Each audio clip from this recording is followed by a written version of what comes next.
Thanks. Preparations are now underway in Green Bay for the arrival of President Donald Trump's billionaire backer and senior advisor, Elon Musk. Tomorrow night, Musk is expected to hold a rally and hand over $1 million checks to two voters in the state just ahead of the closely contested Supreme Court election.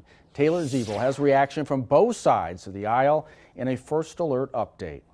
On Sunday, all eyes in the political world will be on Green Bay as Elon Musk holds a town hall just days ahead of a pivotal state Supreme Court election and award two voters $1 million checks who were selected by signing a petition from his America PAC against activist judges. Local Republicans already excited. I think seeing Elon Musk in person and participating in this just an incredible time for our country and for our state. He's one of the most important figures in our country.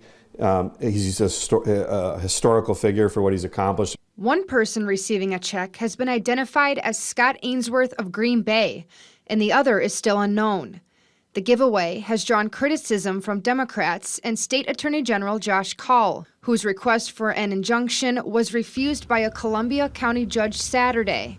And then the appeal by Kaul was denied just hours later. Democrats say they will protest Sunday night.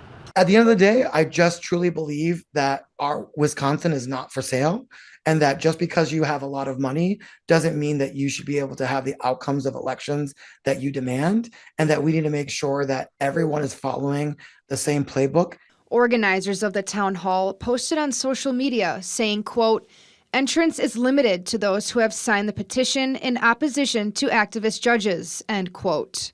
Also Saturday, both Musk and Donald Trump Jr. posting on X about the campaign and its impact, not just on Wisconsin, but the entire country. They're backing Waukesha County Judge Brad Schimmel over Dane County Judge Susan Crawford. Schimmel was asked while campaigning in Milwaukee whether he thinks Musk is a distraction. He's doing what he's doing. I don't control him. He's out. The only distraction is, at media gaggles where I'm getting asked about this all the time. On the campaign trail, voters, they're just focused on what's this race about. It's about public safety. It's about restoring objectivity to the court. I'm not distracted by it. Sunday night's event is scheduled to start at 6:30, and we will have complete coverage throughout the day. Taylor Zebel, Action 2 News.